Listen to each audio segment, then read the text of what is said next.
Hi guys! Good evening for today's video. So, ayun na yung mga batang makukulit.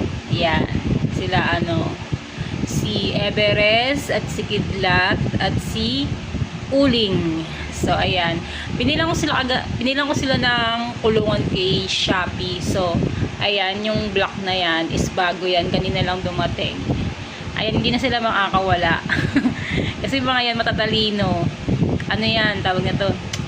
Nagugulat ako minsan kasi ako, mga nasa tabi ko na. Nagagalit si Kidlat kasi gusto niya lumabas. Hindi sila makalabas ngayon. Diba?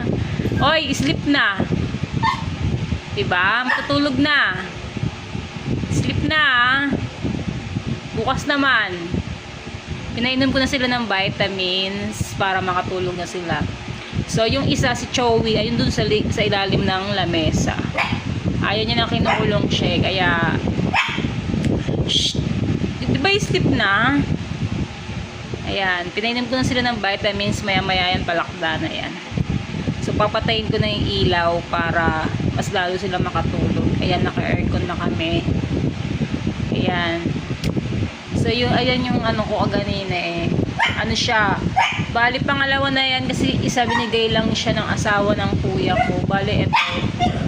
Is pangalawa na. Kulay puti nga dapat yan eh. Kulay white lang siya. So, ang binigay kulay black, eh white yung nakalagay dun sa order ko. So, ito na lamang aking mini vlogs update sa mga batang tiyanak. At ayan ang security guard ko, nasa pinto. Baka daw kasi ma-hold ako. At si Simon, ayan. Oy, di ba tama na?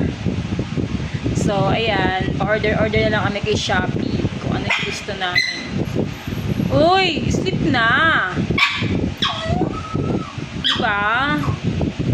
Sleep na.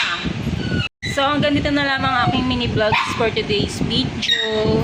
Thank you and goodbye.